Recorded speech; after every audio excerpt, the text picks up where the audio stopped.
الفاتحة. بسم الله الرحمن الرحيم. الحمد لله رب العالمين الرحمن الرحيم مالك يوم الدين إياك نعبد وإياك نستعين اهدنا الصراط المستقيم صراط الذين أنعمت عليهم غير المغضوب عليهم ولا الضالين. بسم الله الرحمن الرحيم. قل هو الله أحد الله الصمد لم يلد ولم يولد ولم يكن له كفوا أحد.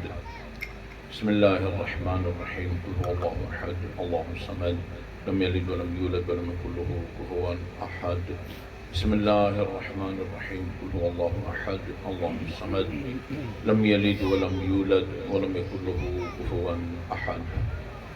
اللهم صل على محمد وآل محمد.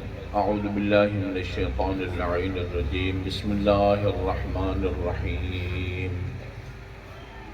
الحمد لله الذي لا يبلغ مدحته القائلون ولا يحصي نعماءه العادون، الذي لا يدركه بعد الهمم ولا يناله غوص الفتن،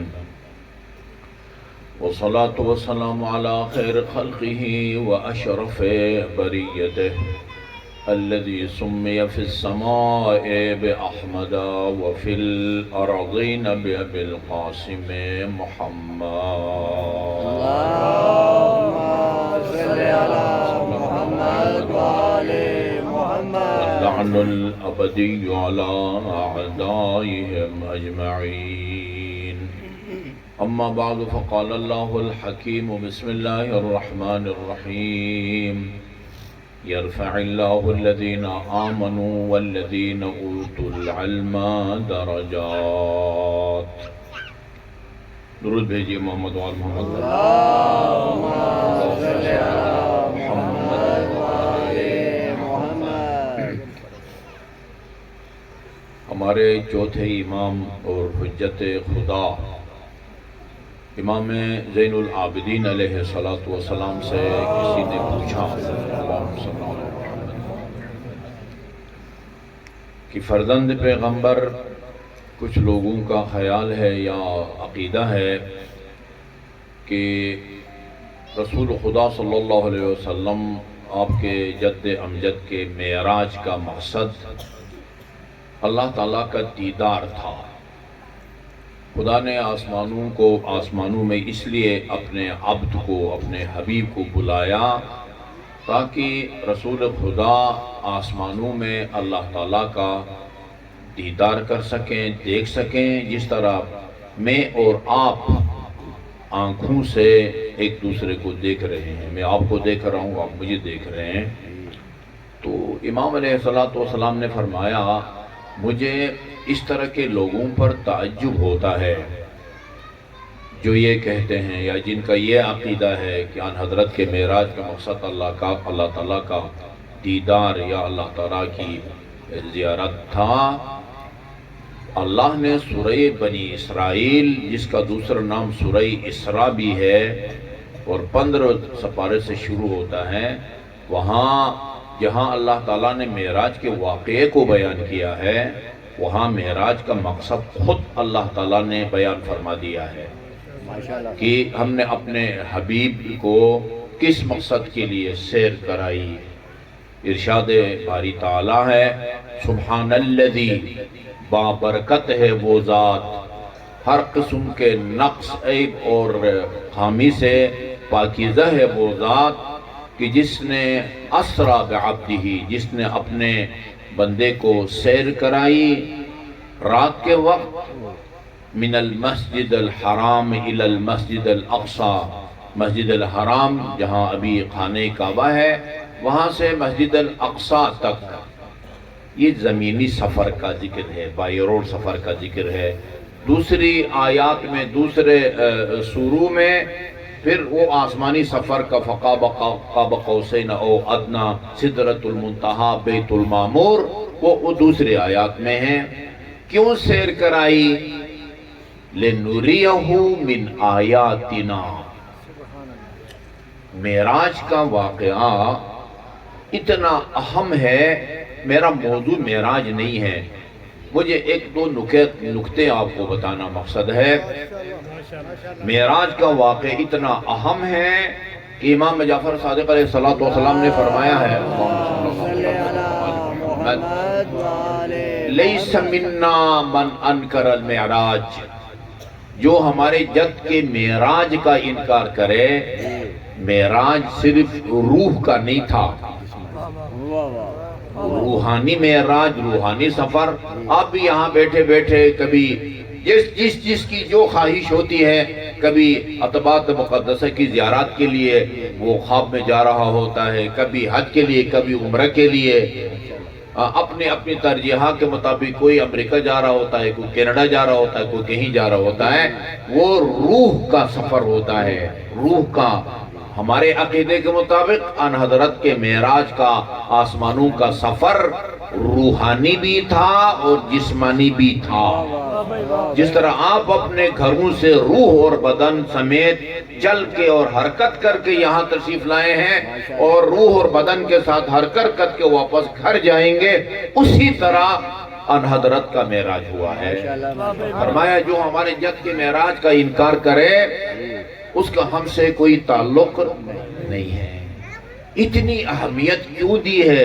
رسول خدا کو اللہ تعالیٰ نے مسجد الحرام سے لے کر مسجد الاقصی تک سیر کرائی، پھر آسمانوں کی سیر کرائی۔ اس سیر سپاٹے کو اللہ نے، معصوم نے، اللہ نے بھی اہمیت دی ہے، اور پورا اسی نام سے اسرا بعبدہ، جس نے اپنے بندے کو چلایا یا سیر کرائی، اسی اسرا سے سورہ اسراء بنا ہے۔ نام بھی اسی چلانے کی مناسبت سے رکھا ہے۔ آخر اس سفر کو اتنی اہمیت کیوں خدا نے دی ہے؟ اور امام جعفر صادق نے اتنی اہمیت دی ہے کہ فرمایا جو ہمارے جد کے معراج کا انکار کرے جی اس کا ہم سے کوئی تعلق نہیں ہے۔ یہ جو سیر ہے نا، یہ سفر، یہ سیر برائے سیر، یا یہ سفر برائے سفر، اس کو یعنی اہمیت نہیں ملی ہے۔ اس کو اہمیت ملی ہے اس مقصد کی وجہ سے جس کو اللہ تعالیٰ نے بیان فرمایا، لِنُرِيَهُ مِنْ آیَاتِنَا، ہم نے اپنے عبد کو رات کے وقت سیر کرائی تاکہ آسمانوں میں اپنی قدرت کی نشانیاں دکھا سکے۔ یہ ہے، یہ میں ایک دو نشانیاں بیان کروں گا، اس سے آپ کو اندازہ ہوگا کہ اللہ تعالیٰ نے معراج کے سفر کو اور امام جعفر صادق علیہ السلام نے اپنے جد کے سفر کو اتنی اہمیت کیوں دی ہے۔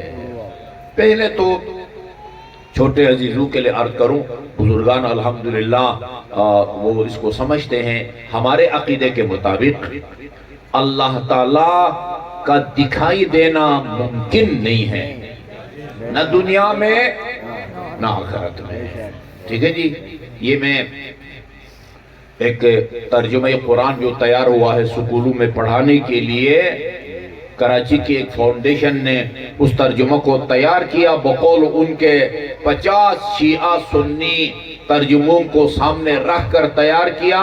پھر تمام مکاتب فکر کے علماء کی کمیٹی بنی، انہوں نے اس پر نظر ثانی کی اور سب کے لیے قابل قبول ترجمہ تیار ہوا ہے 6 حصوں میں مطالعہ قرآن حصہ اول دوم تا ہفتم۔ اس میں ہماری جو بحث ہو رہی تھی، دیوبندی کے بھی علماء کرام تھے، ان میں وہ کلپ تو آپ سنتے رہتے ہوں گے، وہ منظور مہنگل تھے دیوبندیوں کی طرف سے، اور آپ کی بریلویوں کی طرف سے ملتان سے مولانا ارشد سعید کاظمی تھے، اور اہل حدیث کی طرف سے وہ آتے تھے فیصل آباد سے مولانا نجیب اللہ طارق۔ جماعت اسلامی وہ ہے تو دیوبندی، لیکن اس طرح کی کمیٹیوں میں ان کی الگ اور مستقل نمائندگی ہوتی ہے، وہاں بحث ہوئی۔ میں نے کہا ہمارے عقیدے کے مطابق اللہ تعالیٰ کا دکھائی دینا محال ہے، محال کا حقیقی اور علمی معنی اکثر لوگوں کو معلوم نہیں ہے۔ ابھی میرے خیال میں 3 بج کے 3:35 ہوئے ہیں مثال کے طور پر، 3:35 پر ہم سامعین اور پڑھنے والے اس شامیہ کے نیچے موجود بھی ہوں اور نہ بھی ہوں، یہ ہو سکتا ہے؟ نہیں ہو سکتا۔ اتنے بجے یہ جگہ روشن بھی ہو تاریک بھی ہو، یہ ممکن ہے؟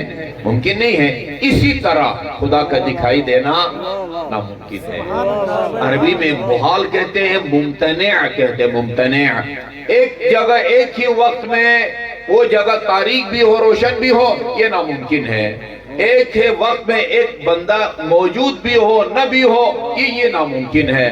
لہذا خاتون جنت صلوات اللہ وسلامہ علیہ آپ نے اپنے خطبے میں فرمایا، اور یہ جملہ میں نے سنایا علماء کرام کو، الممتنع علی الابصار رؤیتہ، اللہ تعالیٰ کا دکھائی دینا ان آنکھوں سے وہ ممتنع ہے، جس طرح وجود اور عدم ایک جگہ جمع نہیں ہو سکتے، روشنی اور تاریکی ایک جگہ جمع نہیں ہو سکتے، اسی طرح اللہ تعالیٰ کا دکھائی دینا بھی ناممکن ہے، نہ دنیا میں اور نہ آخرت میں۔ وہاں کتاب کے حاشیے پر لکھ دیا گیا ہے، اہل تشیع کے نزدیک اللہ تعالیٰ کا دکھائی دینا دنیا میں بھی محال ہے اور آخرت میں بھی محال ہے۔ اچھا جی، بڑی دلچسپ اختلاف وہاں سامنے آیا۔ وہاں پتہ چلا کہ تمام اہل سنت کے علماء کرام، تمام اہل سنت، بریلوی، دیوبندی، اہل حدیث، سب کے سب قائل ہیں کہ روز قیامت اللہ تعالیٰ نظر آئے گا، عام دیدار کے لیے اللہ تعالیٰ آئے گا، سب لوگ اللہ تعالیٰ کو دیکھیں گے۔ اور وہ بات قرآنی آیات کا حقیقی مفہوم نہ سمجھنے کے نتیجے میں یہ عقیدہ قائم کیا گیا ہے۔ وہ آیے کریمہ بھی یہ ہے، وجوہ یومئذ ناظرہ الی ربہا ناظرہ، روز قیامت چک روشن منور اور درخشاں چہرے وہ اپنے رب کی طرف دیکھ رہے ہوں گے۔ اس آیت کو دلیل بنایا جاتا ہے۔ ہمارے عقیدے کے مطابق، اہل بیت اطہار علیہ السلام کی روایات کے مطابق، وہ روشن چہرے خدا کو نہیں دیکھ رہے ہوں گے، اللہ کی رحمت کے منتظر ہوں گے۔ اللہ دکھائی دینے کے قابل نہیں ہے، کیونکہ دکھائی وہ چیز جاتی ہے جس کا جسم اور بدن ہو۔ خدا کا جسم اور بدن نہیں ہے، جس کے لیے لمبائی چاہیے ہو، جس کے لیے چوڑائی چاہیے ہو، جس کی گہرائی ہو، وہ جگہ کو گھیرے، اس کو جسم کہتے ہیں۔ اس کا جسم ہے، اس نے اپنے لمبائی چوڑائی کے مطابق جگہ کو گھیرا ہوا ہے۔ آپ نے بھی جگہ کو گھیرا ہوا ہے۔ خدا کا چونکہ جسم نہیں ہے، اس لیے اس کا دکھائی دینا ممکن۔ اچھا، وہ ایک بریلوی کے مولانا صاحب نے کہا، نجفی صاحب غور سے سنیے گا، کسی چیز کے دکھائی دینے کے لیے اس کا جسم یا بدن ہونا ضروری نہیں ہے، اس کا موجود ہونا کافی ہے۔ بات سمجھ آ رہی ہے؟ انہوں نے کہا کسی چیز کے دکھائی دینے کے لیے اس کا جسم ہونا، بدن ہونا، جگہ کو گھیرنا ضروری نہیں ہے، اس کا موجود ہونا کافی ہے۔ میں نے کہا کسی چیز کے دکھائی دینے کے لیے اس کا موجود ہونا کافی ہے؟ کہا ہاں۔ میں نے کہا ہم سب کی عقل موجود ہے یا نہیں ہے؟ کیا خیال ہے؟ بھئی روح ایک دہری جو خدا کا منکر ہے، غیب کا منکر ہے، جس کا عقیدہ یہ ہے کہ جو چیز مجھے نظر نہیں آتی وہ ہے ہی نہیں، اس کی بات نہیں کرتے، مسلمان کی بات کرتے ہیں۔ مسلمان بدن بھی رکھتا ہے اور روح بھی رکھتا ہے، ایک ہی نہیں؟ قرآن میں بھی روح کا ذکر ہے، کہتے ہیں فلان کی روح قفص انسلی سے پرواز کر گئی، کہتے ہیں نا۔ آپ بیٹھے ہیں اس کے پاس ہسپتال میں یا اپنے گھر میں، اور آپ کے سامنے وہ آخری ہچکی لے کے دم توڑ جائے، اس کے کسی جسم کے سوراخ سے روح کو پرواز کرتے ہوئے آپ نے کبھی دیکھا ہے؟ اگر کسی چیز کا موجود ہونا اس کی دکھائی دینے کے لیے کافی ہوتا، روح بھی نظر آتی، عقل بھی نظر آتی، وہ کشش ثقل بھی نظر آتی، لیکن نظر نہیں آتی۔ خدا بھی نظر آتا ہے، نظر نہیں آ سکتا، مگر اس کی قدرت کی نشانیاں، یہ سیدھی بات ہے، ہاں، اس کی قدرت کی نشانیوں کی وجہ سے خدا کو ہم موجود مانتے ہیں، وہ دکھائی نہیں دے سکتا۔ اچھا، پتہ چلا کہ تمام اہل سنت کے علماء روز قیامت اللہ تعالیٰ کی دیدار کے قائل ہے، مگر معراج کے سفر میں آیا رسول خدا نے اللہ کو دیکھا یا نہیں دیکھا، ان کا آپس میں اختلاف سامنے آیا۔ جو اہل حدیث کے مولانا صاحب تھے نا، نجیب اللہ طارق تھا، بڑے منصف مزاج آدمی تھے،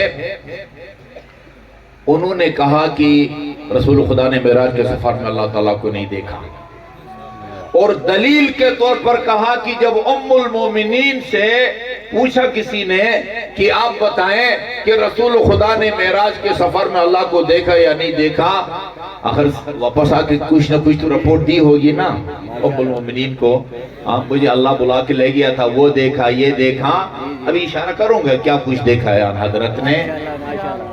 ام المومنین نے جواب میں فرمایا، ام المومنین یعنی حضرت عائشہ، ویسے تو 9 امہات المومنین ہیں لیکن اکثر جو روایات ہیں وہ ام المومنین حضرت عائشہ سے منقول ہیں۔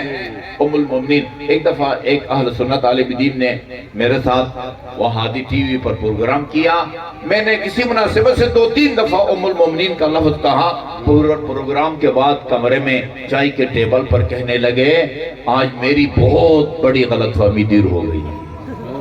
کون سی غلط فہمی؟ ہمیں بتایا جاتا تھا کہ شیعہ جو ہے نا وہ ام المومنین نہیں مانتے ہیں، وہ خدا کے بندے، خدا نے قرآن میں فرمایا ہے ازواجہ امہاتکم، رسول خدا کی 9 ہوں یا 11 ہوں، ساری کی ساری تمہاری مائیں ہیں، جو خدا نے قرآن میں فرمایا ہوا ہے۔ اب اس کا یہ مطلب نہیں کہ صرف ماں محرم ہوتی ہے اسی طرح وہ بھی محرم ہو، نہیں، یہ خصوصیت ہے رسول خدا کی۔ رسول خدا کی رحلت کے بعد بھی کوئی مسلمان آپ کی ازواج میں سے کسی سے نکاح نہیں کر سکتا۔ روکتے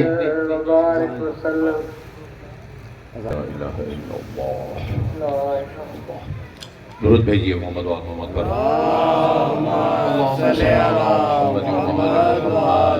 تو ام المؤمنین کا مطلب ہے کہ یہ کسی اور کی یہ خصوصیت نہیں ہے، یہ رسول خدا کی واحد خصوصیت ہے۔ رسول خدا کے علاوہ اس دنیا میں جو بھی اپنی بیوی کو خدا نخواستہ طلاق دے یا میاں کا انتقال ہو جائے، بیوی بیوہ ہو جائے، کوئی بھی اس سے شادی کر سکتا ہے، جو اس سے شادی کر سکتا ہو، جو جس کے لیے وہ ماں بہن خالہ وغیرہ محرم نہ ہو کر سکتا ہے۔ یہ رسول خدا کی واحد خصوصیت ہے کہ اگر آپ خدا نخواستہ اپنی کسی بیوی کو طلاق دے دیتے یا آپ کی رحلت کے بعد بہت ساری آپ کی ازواج بیویاں زندہ تھیں، مگر کسی مسلمان کو یہ حق نہیں ہے کہ رسول خدا کی کسی بیوہ بیوی سے نکاح کرے۔ ام امہات المومنین اس لیے کہا ہے۔ اچھا جی، یہ کیسے ہو سکتا ہے کہ ہم ان کو امہات المومنین نہ کہیں جبکہ قرآن نے کہا وَأَزْوَاجُهُ أُمُّهَاتُكُمْ، رسول خدا کی جو بیویاں ہیں وہ تمہاری مائیں ہیں، اس معنی میں۔ جی، ان سے پوچھا کہ آپ کا کیا عقیدہ ہے؟ رسول خدا نے معراج کے سفر میں اللہ تعالیٰ کو دیکھا یا نہیں دیکھا؟ کچھ بتایا آپ کو رسول خدا نے؟ فرمایا مجھے تعجب ہوتا ہے ان لوگوں پر جو یہ کہتے ہیں کہ رسول خدا نے معراج کے سفر میں اللہ تعالیٰ کو دیکھا۔ انہوں نے کیا اس آیے کریمہ کو قرآن میں نہیں پڑھا یا نہیں سنا؟ لا تدرکہ الابصار، کوئی آنکھ خدا کو نہیں دیکھ سکتی۔ خدا نے یہ نہیں فرمایا لا تدرکہ الابصار فی الدنیا، خدا کو دنیا میں کوئی آنکھ نہیں دیکھ سکتی۔ آیت کہتی ہے خدا کو کوئی آنکھ نہیں دے سکتی، نہ دنیا میں دے سکتی ہے اور نہ آخرت میں دیکھ سکتی ہے۔ ٹھیک ہے جی؟ اچھا، امام زین العابدین نے تعجب فرمایا کہ خدا نے خود فرمایا ہے، وہ مقصد کیا تھا؟ لِنُرِيَهُ مِنْ آیاتنا، خدا فرماتا ہے میں نے اپنے اب کو رسول خدا کو آسمانوں کی سیر کرائی تاکہ آسمانوں میں اپنی قدرت کی نشانیاں دکھاؤں۔ بہت نشانیاں ہیں، بہت نشانیاں۔ ایک نشانی عرض کرتا ہوں تاکہ آپ ایک انتہائی مختصر اور بافضیلت عمل اور عبادت یا ذکر ہے، جو پوری زندگی میں اور اپنے شب و روز میں آپ کی زبان پر وہ جاری رہتا ہے، اس ذکر میں اور اضافہ کر سکے۔ فرماتے ہیں میں نے اس سفر کے دوران نہ معراج کے دوران کس آسمان میں پہلا دوسرا چوتھا یہ نہیں ذکر، میں نے آسمان میں دیکھا کہ ایک فرشتہ، ہماری روایات کی کتاب ہے مستدرک الوسائل، اس کے اندر یہ روایت موجود ہے۔ میں نے پہلے بھی بیان کیا مجالس میں، ابھی کچھ چند مہینے پہلے میں نے نجف میں جو اوقاف ہے نا جی، نجف میں کے جو اوقاف یا عراق کے اوقاف، ان کے سربراہ ہیں سید اللہ موسوی، وہ اس کے سربراہ ہیں آیت اللہ سیستانی دامد اللہ کی طرف سے۔ وہ ایک مسجد میں نماز مغربین کے بعد کتاب کھول کے درس دے رہے تھے، اور کتاب میں سے دیکھ کے یہ روایت سنا رہے تھے جو میں ابھی آپ کے سامنے عرض کرنے لگا ہوں۔ فرمایا ایک عجیب الخلقت فرشتے کو دیکھا رسول خدا نے، عجیب الخلقت بچہ پیدا ہو گیا، اخبارات میں لکھا ہوا ہے نا، 6 انگلیاں تھی، پتہ نہیں وہ ایک دھڑ کے اوپر 2 سر تھے، یہ اس طرح کے عجیب عجیب بچے پیدا ہوتے رہتے ہیں۔ ایک فرشتے کو دیکھا جس کی 1000 جس کے 1000 ہاتھ تھے، 1000 ہاتھ۔ ہمارے ہر ہاتھ میں 5 انگلیاں ہوتی ہیں، اس کے ہر ہاتھ میں 1000 انگلیاں تھی۔ 1000 ضرب 1000 کتنا ہوتا ہے عزیز جی؟ 10 لاکھ، جزاکم اللہ خیر ہے، 10 لاکھ، 1000 ضرب 1000 10 لاکھ، 10 لاکھ انگلیاں۔ رسول خدا نے فرمایا اللہ تعالیٰ نے ہمیں وہ 10 انگلیاں دی ہیں دونوں ہاتھوں میں، اس کے مطابق وہ ہم سے کام لیتا ہے، ہم اپنی ضروریات زندگی کو پورا کرتے ہیں۔ وہ تجھے جو 1 ملین انگلیاں دی ہیں، اس سے خدا کیا کام لیتا ہے، تیری ڈیوٹی کیا ہے؟ اس نے کہا میرا کام دنیا بھر میں برسنے والی بارش کے قطروں کو گننا ہے، دن کو ہوتی ہے، رات کو ہوتی ہے، سمندر کے اوپر ہوتی ہے، خشکی کے اوپر ہوتی ہے، میں بارش کے قطروں کو گنتا ہوں، یہ میرے فرائض منصبی میں شامل ہے۔ رسول خدا نے بھائی یہ تو بہت ہے، بارش کے قطرے کام کر لیتے ہو، یہ ڈیوٹی کہاں؟ روایت میں نہیں ہے، لیکن آپ کو جلدی سمجھانے کے لیے یہ میرے بائیں ہاتھ کا کھیل ہے، کہتے ہیں نا یہ میرے بائیں ہاتھ کا کھیل۔ فرمایا اس دنیا میں بارش کے قطروں سے زیادہ تعداد میں کوئی چیز ہو جس کا تم حساب کتاب نہ رکھ سکو؟ کہا ہاں یا رسول اللہ، جب آپ کی امت کا کوئی فرد آپ کا نام سن کے یا پڑھ کے آپ اور آپ کی آل پاک پر جب صلوات بھیجتا ہے، اس کا اجر اور ثواب اتنا ہوتا ہے کہ میں اس کا حساب کتاب نہیں رکھ سکتا۔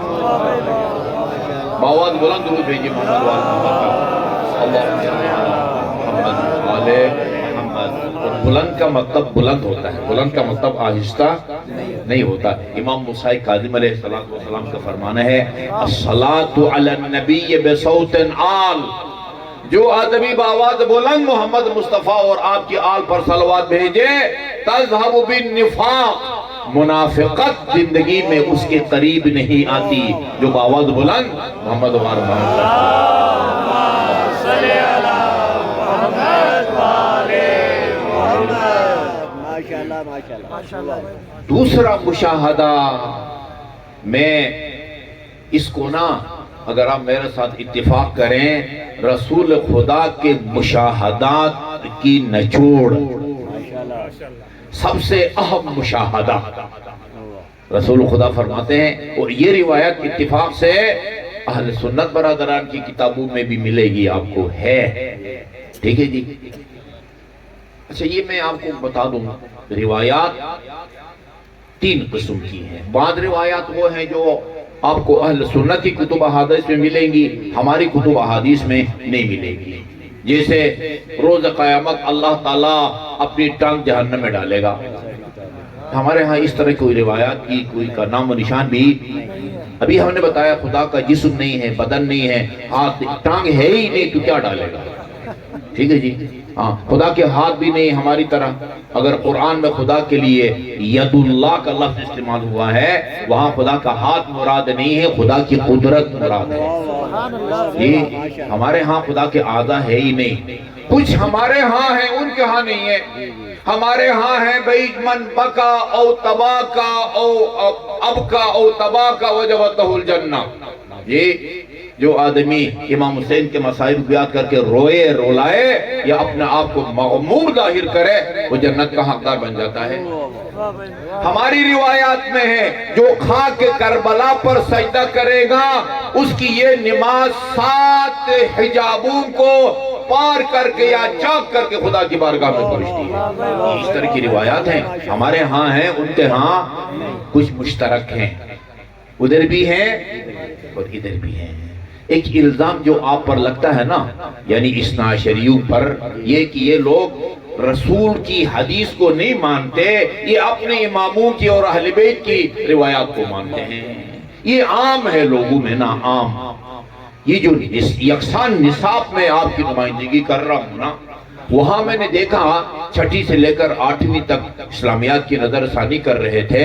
تقریباً ہر سبق کے آخر میں بکس کے اندر حدیث نبوی نام کی رسول خدا کی ایک حدیث ہے. مثلا نماز کے آخر میں بھی, روزے کے آخر میں بھی, سخاوت کے آخر میں بھی, کنجوسی کے آخر میں بھی, حسد کے آخر میں بھی, جو بھی اسلامی وہ مضامین ہیں ان کے آخر میں حدیث نبوی نام کی ایک حدیث دی تھی. آگے بخاری, مسلم, ترمذی وغیرہ.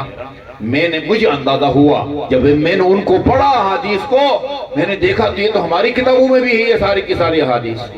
میں نے پہلے دن ان کو یہ منوایا.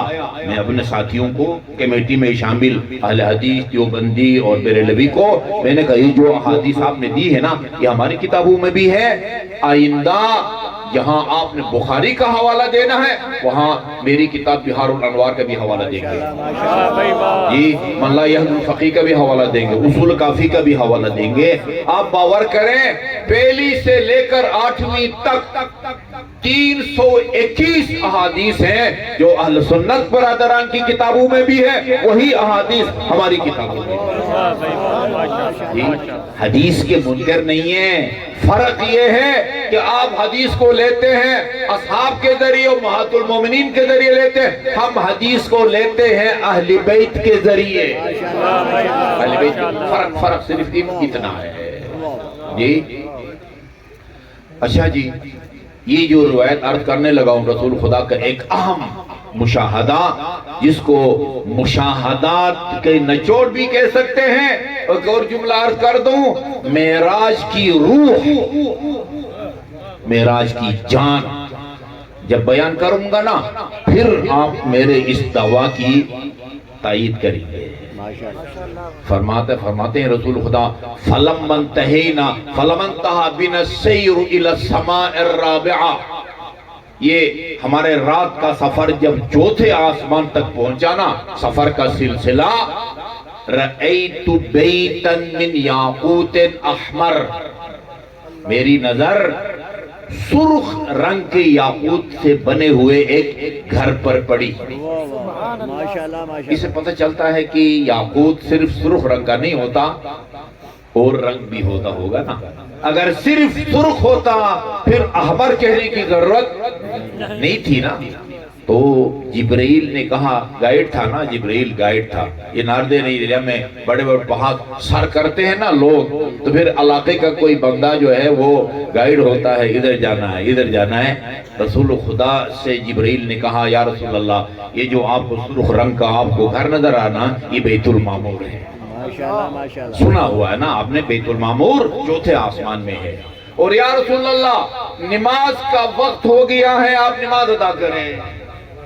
اچھا یہ نہیں ہے صبح کی نماز, ظہرین کی نماز, مغربین کی نماز کا وقت ہو گیا. اپنی طرف سے میں کچھ بھی نہیں کہوں گا, جو عبارت ہے اس کا ترجمہ کروں گا. نماز کا وقت ہو گیا ہے, اب نماز بجا لائے ہیں. رسول خدا نے فرماتے ہیں اللہ تعالیٰ نے انبیاء کو بلایا. انبیاء کو, اب یہ نہیں لکھا ہوا ہے انبیاء عربی زبان میں کم از کم 3 کے لیے جمع کا لفظ استعمال ہوتا ہے نا.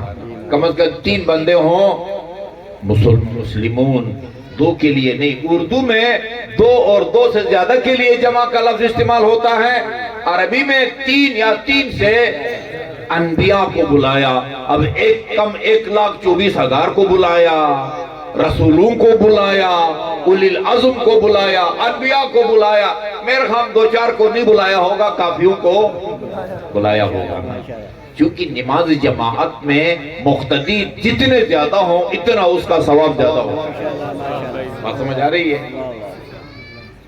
جب انبیاء جمع ہوئے رسول خدا نے فرمایا صفے بناؤ۔ یہاں بھی جب نماز جنازہ ہوتا ہے یا نماز عید ہم کہتے ہیں نا ہاں صفے بنائیں جی، صفے بنائیں، نماز شروع ہونے والی۔ صفے جب بن گئی اللہ تعالیٰ نے فرمایا آپ ان انبیاء کی امامت کے فرائض انجام دیں۔ رسول خدا کی امامت میں انبیاء علیہ السلام نے نماز باجماعت ادا کی۔ اس کے بعد رسول خدا فرماتے جب نماز سے فارغ ہوئے السلام علیکم ورحمت اللہ وبرکاتہ، ہم کہتے ہیں السلام علیکم ورحمت اللہ وبرکاتہ، اہل سنت کہتے ہیں السلام علیکم ورحمت اللہ، یہاں تک کہتے ہیں، وبرکاتہ نہیں کہتے۔ وہ میٹنگ میں ایک مولوی صاحب نے کہا میں برکاتہ بھی کہتا ہوں، یہ کوئی اختلاف والی بات نہیں ہے، ٹھیک ہے جی۔ کہتے ہیں کہ اتنے میں فنادانی ملک، نماز سے جب فارغ ہوئے ایک فرشتے نے مجھے پکارا اور مجھ سے کہا یا رسول اللہ صلہم، یہ جتنے انبیاء علیہ السلام نے آپ کی اقتداء میں نماز پڑھی ہے آپ ان سے پوچھیں، ذرا یہ پوچھیں الا مبعثتم قبلی، اللہ نے تمہیں مجھ سے پہلے جو نبی بنا کے بھیجا ہے کس شرط پر تمہیں نبی بنا کے بھیجا ہے؟ میں نے ایک لفظ استعمال کیا تھا اگر یاد ہو، معراج کی روح، ہاں معراج کی روح۔ اللہ مبعثتم قبلی، اللہ نے تمہیں غیر مشروط طور پر نبی بنا کے بھیجا ہے یا مشروط طور پر؟ اگر مشروط طور پر بھیجا ہے وہ شرط کیا ہے؟ شرط کیا ہے؟ انبیاء نے کہا بعثنا علی الاقرار بولایتک وولایت علی ابن ابی طالب علیہ السلام۔ یا رسول اللہ علی، اللہ نے اس شرط پر ہمیں نبی بنا کے بھیجا ہے کہ ہم آپ کی ولایت کا بھی اقرار کریں اور علی کی ولایت کا بھی۔ بعض روایات میں ہے بعثنا علی الاقرار بنبوتک وولایت علی، کیونکہ رسول خدا آپ کے پاس ولایت بھی تھی اور وہ بھی تھی، نبوت بھی تھی، لیکن علی کے پاس ولایت تھی نبوت نہیں تھی، لہذا یہ کہنا بھی درست ہے بعثنا علی الاقرار بولایتک وولایت علی، اور یہ بھی درست ہے بعثنا علی الاقرار بنبوتک وولایت علی ابن ابی طالب۔ کیا خیال ہے اس کو معراج کی روح کہنا درست ہے یا اليوم اکملت لکم دینکم واتممت علیکم نعمتی ورضیت لکم الاسلام دینا؟ یہ امیر المومنین کی ولایت کے اعلان کے بعد یہ آیت نازل ہوئی ہے، اور یہ میری تمہیدی گفتگو بہت لمبی ہو رہی ہے۔ یہ جو قرآن کا ترجمہ ہوا ہے نا، جس کو اب ہر مسلمان پڑھے گا، ماشاءاللہ ماشاءاللہ، ہر مسلمان پڑھے گا، جو مندی بھی پڑھے گا، اہل حدیث بھی پڑھے گا، ہاں اور پتنی بیرلی بھی پڑھے گا، شیعہ بھی پڑھے گا، 7 حصوں میں یہ قرآن کا ترجمہ تیار ہوا ہے۔ مطالعہ قرآن برائے طلبہ و طالبات، حصہ اول، حصہ دوم، حصہ فلاں فلاں، حصہ سب، تیسری جو جلد ہے نا، اور یہ بھی آپ کو بتاؤں کہ یہ جو ترجمہ تیار ہوا ہے موجودہ قرآن کی سوروں کی ترتیب سے ترجمہ نہیں ہوا ہے، سب سے پہلے تاریخ انبیاء کو بیان کیا گیا ہے۔ اس طرح تیسری جلد میں سورہ معارج کا ذکر ہے، وہ سورہ معارج جس میں یہ آیت ہے سأل سائل بعذاب واقع للکافرین لیس له دافع۔ ایک سوال کرنے والے نے آ کے سوال کیا اس عذاب کا جو کافروں پر سے ٹلنے والا نہیں ہے، اچھا اس کی شان نزول میں لکھا ہوا تھا، میری طرف توجہ ہے، بآواز بلند صلوات بھیجیں گے تو پتہ چلے گا۔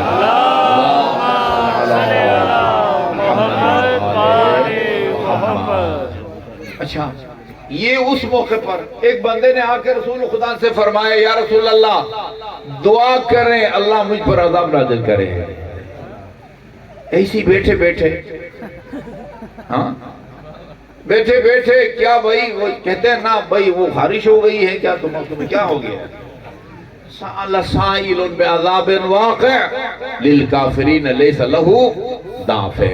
پھر میں نے خدا رحمت کرے علامہ عبدالحسین امینی ان کی 11 جلد القدیر جی ان میں سے 29 ناقابل تسخیر حوالوں سے انہوں نے اس متن کو وہ کیا ہے، وہ میں نے شواہد ان کے سامنے پیش کیے، اور اس تیسری جلد میں اب یہ لکھا ہوا ہے، سب مسلمان بچے پڑھیں گے بلکہ غیر مسلم بھی پڑھیں گے کہ جب رسول خدا نے جو ادھر لکھا ہوا نا جو میں نے لکھ کے دیا تھا، میں نے حوالے دیے تھے، عبارت ارشد سید کاظمی نے بنائی ہے، کہا کہ جب رسول خدا نے میدان غدیر خم میں امیر المومنین کے مقام میں قرب ولایت کو بیان کیا اور فرمایا من کنت مولاہ فہذا علی مولا، تو نعمان بن فہری ثابت فہری رسول خدا کی خدمت میں آیا اور عرض کیا یا رسول اللہ آپ نے کہا شہادتین کا اقرار کرو لا الہ الا اللہ محمد الرسول اللہ، ہم نے اقرار کر لیا۔ اچھا نماز پڑھو، نماز بھی پڑھ لی، روزہ بھی رکھا، زکوٰۃ بھی دی، ابھی حج بھی کر کے آپ کے ساتھ آ رہے ہیں، حلق کر کے تپتی ہوئی دھوپ میں آپ کے سامنے بیٹھے ہوئے، اس سب پر آپ راضی نہ ہوئے اور اپنے چچزاد کی برتری اور افضلیت کو ہم پر مسلط کر دیا ہے۔ یہ اعلان آپ نے اپنی طرف سے کیا ہے یا خدا کی طرف سے کیا ہے؟ رسول خدا نے فرمایا والذی لا الہ الا ہو، قسم اس ذات کی جس کے سوا کوئی معبود نہیں۔ یہ اعلان میں نے اپنی طرف سے نہیں کیا ہے، خدا کی طرف سے کیا ہے۔ پھر اس نے یہ بددعا کی اپنے لیے نا، اللہم ان کان محمد صادقا، خدایا اگر محمد سچ کہتا ہے ابھی مجھ پر پتھر کی صورت میں عذاب نازل کر۔ یہ بددعا کر کے اپنی سواری کی طرف بڑھا جس کو درخت کے ساتھ باندھ کے آیا تھا، ابھی سواری تک نہ پہنچنے پایا تھا۔ یہ جو کتاب کے اندر لکھا ہوا ہے، ایک وہ پتھر بابرکت اس کے سر پر لگا اور آر پار ہو گیا، موقع پر ہلاک ہو گیا۔ یہ بالکل اس مطالعہ قرآن کے تیسرے حصے میں لکھ دیا گیا ہے۔ درود بھیجیے محمد وآل محمد پر، اللہم صلی علی محمد وآل محمد۔ یہ غیر اختیاری طور پر جو ہے نا ابھی ہیں چند منٹ ہیں۔ اچھا آیت میں نا آپ کے سامنے بیان کی ہے، اس میں نا اللہ کے نزدیک فضیلت کا معیار خدا نے بیان فرمایا ہے۔ خدا کے نزدیک سب سے افضل کون ہے؟ جو معیار خدا کے نزدیک افضلیت کا ہے نا وہی معیار اسلام دین فطرت ہے، دین فطرت۔ آپ کے معاشرے میں جو آدمی سب سے زیادہ افضل سمجھا جاتا ہے، سب سے زیادہ قابل احترام سمجھا جاتا ہے، خدا کے نزدیک بھی وہی سب سے زیادہ افضل اور قابل احترام سمجھا جاتا ہے۔ سب سے زیادہ قابل کون ہے؟ جو سب سے زیادہ پڑھا لکھا ہو۔ ایسا ہے نا، آپ کا علاقے کا جب ایم این اے یا ایم پی اے بھی الیکشن کے دوران بینر چھپواتا ہے تو نیچے اپنی ڈگری کا حوالہ دیتا ہے، ایڈوکیٹ ہے جی، ڈاکٹر ہے، پی ایچ ڈی ہے، جو بلا بھی ہے، ڈگری وہ اصلی ہو یا جعلی ہو۔ اس نے کہا تھا نا ڈگری ہونی چاہیے، کیا فرق پڑتا ہے اصلی ہو یا؟ اس کا مطلب یہ کہ ڈگری کی اہمیت ہے، علم کی اہمیت ہے۔ اللہ تعالیٰ فرماتا فضل اللہ المجاہدین، فضل فرمایا یرفع اللہ الذین آمنوا والذین اوتوا العلم درجات۔ خدا کی بارگاہ میں بلند مقام اس کو حاصل ہے جو علمی اعتبار سے بلند ہو. اور اسی لیے ہمارے عقیدے کے مطابق بلکہ انبیاء کی حد تک شاید باقی مسلمان بھی ہمارے ساتھ ہم خیال ہوں، جو بھی الہی عہدے ہیں نا، الہی عہدے یا نبوت کا ہے یا رسالت کا ہے یا امامت کا ہے. پھر رسولوں میں بعض اولی العزم ہیں، بعض سمپل جو ہے نا وہ رسول ہیں. یہ الہی عہدے ہیں نا، نبی، رسول اور امام. ہمارے عقیدے کے مطابق الہی نمائندہ نبی ہو یا رسول ہو یا امام، لوگوں میں سے اس شخص کو خدا کا نمائندہ بننے کا حق پہنچتا ہے جو علمی لحاظ سے بھی اور تمام کمالات میں جس کا کوئی ثانی نہ ہو. وہ ہمارے نزدیک امام ہوتا ہے. عقائد کی کتاب میں لکھا ہوا ہے امام کو اعلم الناس ہونا چاہیے، سب سے زیادہ اس کے پاس علم ہونا چاہیے. امام کو اشجع الناس ہونا چاہیے، سب سے زیادہ شجاع اور بہادر. اقوى الناس، سب سے زیادہ طاقتور. اسخى الناس، سب سے زیادہ سخی. اعبد الناس، سب سے زیادہ عبادت گزار.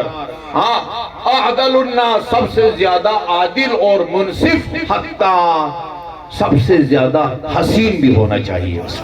الہی کسی بھی صفت کمال میں جس کی کوئی برابری نہ کر سکے اس کو ہم نمائندہ الہی مانتے ہیں. سلمان فارسی خدا اس کا بھلا کرے، اس نے آ کے یہ روایت بھی آپ کو سنت کتابوں میں ملے گی، لکھا ہے کہ رسول خدا سے پوچھا یا رسول اللہ لِكُلِّ نَبِيٍّ وَصِيٌّ فَمَنْ وَصِيُّكَ. قیامت تک آنے والے ایک کے معرکۃ الآراء مسئلے کا حل رسول خدا کی زبانی بیان کروا دیا سلمان فارسی نے. ہر نبی کا کوئی نہ کوئی وصی گزرا ہے. یا رسول اللہ آپ کا وصی کون ہے؟ دو دونی چار کی طرح مسلمانوں کے ایک بہت بڑے مسئلے کا حل. ہر نبی کا کوئی نہ کوئی وصی ہوتا ہے، آپ کا وصی کون ہے؟ فسکتا. اس موقع پر رسول خدا نے کوئی جواب نہیں دیا. فلما رعانی بعد میں جب رسول خدا نے مجھے دیکھا یا ملاقات ہوئی تو فرمایا سلمان سے اتدری من وصی موسیٰ. سلمان تمہیں معلوم ہے کہ حضرت موسیٰ کا وصی کون تھا؟ تو میں نے جواب میں عرض کیا ہاں یوشع بن نون تھا. میں پچھلے سال دسمبر میں گیا تھا زیارات کاظمین میں. امام موسیٰ کاظم اور امام محمد تقی علیہ السلام کے حرم کے بالکل قریب 1 کلومیٹر کے فاصلے پر شاہد ہو. یوشع بن نون کی خبر سن رہے ہیں آپ؟ 1 کلومیٹر ہوگا زیادہ 1 کلومیٹر کے فاصلے پر. پیدل واک کے حساب سے 1 کلومیٹر بھی نہیں بنتا. اچھا جی یوشع بن نون. پھر رسول خدا نے فرمایا وَلِمَا. اس سوال کا جواب تو تم نے صحیح دیا ہے. سوال کا پہلا حصہ کہ موسیٰ کا وصی یوشع بن نون تھا. اچھا یہ بھی بتا سکتے ہو کہ موسیٰ کے اور حواری بھی تھے اور اصحاب بھی تھے، سب کو چھوڑ کے یوشع بن نون میں کون سا وہ کمال تھا جو دوسروں میں نہیں تھا جس کی وجہ سے اللہ تعالیٰ نے یہ بھی آپ کو بتاؤں وصی مقرر خدا فرماتا ہے، نبی اعلان کرتا ہے. وصی خدا مقرر کرتا ہے اور اعلان بلغ ما انزل الیک من ربک. یہ جو پیغام ہے نا اہم اس کو، یہ عجیب لب لہجہ ہے. معذرت کے ساتھ لمبی ہو رہی ہے مجلس، عجیب لب لہجہ ہے اس آیے کریمہ کا نا یا ایھا الرسول بلغ ما انزل الیک. جو پیغام ہم نے آپ تک پہنچایا ہے نا اس کو پہنچانا ہے، اور اگر نہ پہنچایا فما بلغت رسالتہ. آگے واللہ یعصمک من الناس. یہ ایسے نہیں کہا آگے سے کسی ریئیکشن کا خطرہ تھا اس لیے خدا نے فرمایا اور لوگوں کے شر سے میں بچانے والا ہوں. میں نے بعض روایت میں پڑھا ہے شرائع صاحب رسول خدا نے فرمایا یا رسول اللہ حالات سازگار نہیں ہیں، اگر اجازت ہو تو کسی اور موقع پر کرو. فرمایا نہیں، یہ دھماکہ ابھی کرنا ہے. وَإِن لَمْ تَفْعَلْ فَمَا بَلَّغْتَ رِسَالَتَهُ وَاللَّهُ يَعْصِمُكَ مِنَ النَّاسِ۔ یہ خدا مقرر فرماتا ہے نبی کا کام اعلان کرنا ہوتا ہے۔ وَلِمَا یوشع بن نون کو ہی کیوں اپنا وصی بیان بنایا؟ سلمان نے جواب میں فرمایا ہمارا سلام ہو سلمان کو، لِأَنَّهُ كَانَ أَعْلَمَهُمْ، اس لیے کہ حضرت موسیٰ کے حواریوں میں یا اصحاب میں یا اس زمانے میں حضرت موسیٰ کے بعد سب سے زیادہ علم یوشع بن نون کے پاس تھا، سب سے زیادہ علم۔ رسول خدا نے فرمایا فوصی، ہم مدارس کی زبان میں اس فے کو نا فان نتیجیہ کہتے ہیں۔ بس اگر یہ معیار ہے، اگر نبی کا وصی وہ بنتا ہے جو سب سے زیادہ علم رکھتا ہو، فوصی، میرا وصی، وخیر من ترکت بعدی، میرے بعد جو سب سے افضل بھی ہے، الذی یقضی دینی، میرے قرضوں کو بھی ادا کرے گا، ویؤدی امانتی، اور امانتیں جو میرے پاس لوگوں کی ہے ان کو بھی مالکان اصلی تک پہنچائے گا، وہ علی ابن ابی طالب علیہ السلام۔ مجھے بتایا تو نہیں گیا ہے، میرا خیال میں ایام فاطمی کی مناسبت سے مجلس سے اس مولانا صاحب بھی اشارہ فرما رہے تھے۔ دیکھیں ہم نا جب اپنی بیٹی کی شادی کرنا چاہتے ہیں یا بیٹے کی، تو ہم دیکھتے ہیں کہ آپ کا بیٹا کتنا پڑھا ہوا ہے، اسی حساب سے کسی لڑکی کا رشتہ تلاش کرتے ہیں۔ آپ کی بیٹی کتنی پڑھی ہوئی ہے اسی حساب سے کوئی رشتہ۔ وہ ایم اے کی شادی اگر میٹرک سے ہوتی ہے وہ ان کی ذہنی ہم آہنگی نہیں ہوتی۔ آپ کو پتہ ہے فاطمہ اور علی کا رشتہ زمین میں بعد میں طے پایا تھا، آسمانوں میں پہلے طے پایا تھا۔ نکاح کی تقریب ہمارے وہ آپ کے بہار الانوار کی جلد نمبر 43 میں بڑی تفصیل کے ساتھ ہے، آسمانوں میں نکاح کی تقریب پہلے ہوئی اور زمین میں نکاح کی تقریب بعد میں ہوئی۔ اور رسول خدا کا فرمان ہے یہ خاتون جنت کے فضائل کا ایک سمندر ہے جس کو رسول خدا نے کوزے میں بند کر کے ہم کو بتایا۔ اگر علی نہ ہوتا آدم سے لے کر عیسیٰ موسیٰ تک کوئی نبی بھی میری بیٹی فاطمہ کا کفو نہ بن سکتا، اس کی برابری نہ کر سکتا۔ بس میں نے آپ کی زحمت تمام کی۔ یہ روایت جو ہم بیان کرتے ہیں پتہ نہیں آپ نے سنا یا نہیں سنا، میں نے خود اپنے کانوں سے سنا اور آنکھوں سے دیکھا ہے۔ سپاہ صحابہ کے جو موجودہ سرپرست اعلیٰ ہے نا مولوی لدھیانوی، وہ ایئر وائی پر کسی مناسبت سے گفتگو کر رہے تھے، یہ روایت پڑھی، یہ روایت انہوں نے پڑھی۔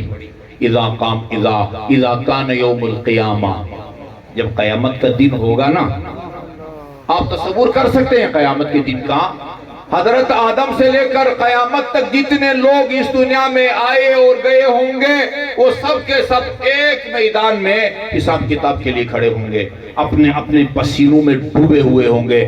یہاں تک اس ہڈی تک اس وقت قدرت کی آواز آئے گی، منادی کی آواز آئے گی، جبرائیل کی آواز آئے گی، یا اہل محشر، محشر والوں تو ابصارکم، اپنی نگاہوں کے نیچے رکھو، نکسوا رؤوسکم، سروں کو جھکاؤ۔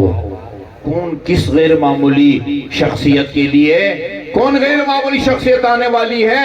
فَإِنَّ فَاطِمَةَ بِنْتَ مُحَمَّدٍ تَجُوزُ عَلَى الصِّرَاطِ، ابھی تھوڑی دیر میں محمد مصطفیٰ کی بیٹی یہ میدان محشر سے گزر کے پل صراط کو عبور کرنا چاہتی ہیں۔ ہماری روایات کہتی ہیں 70,000 فرشتوں نے اس ناقہ کے رکابوں کو تھاما ہوگا جس پر دختر پیغمبر سوار ہو کے تشریف لائیں گی، اور آگے یہ جملہ بھی ہے ہماری کتابوں میں، خالی ہاتھ نہیں ہوں گی، وفی یدہا قمیص مخضوب بدم الحسین، بی بی کے ہاتھوں میں مظلوم بیٹے کا خون آلود کرتا بھی ہوگا، اور بعض روایات میں ہے بی بی کی قمیص کے دامن پر خون ناحق کے داغ ہوں گے، اور خدا کی بارگاہ میں فریاد کریں گی الہی انت العدل و انت الحکم، پالنے والے آج کی عدالت کا حاکم اور قاضی تو ہے، احکم بینی و بین قاتل ولدی، میرا فیصلہ اور میرے بیٹے کے قاتل کا فیصلہ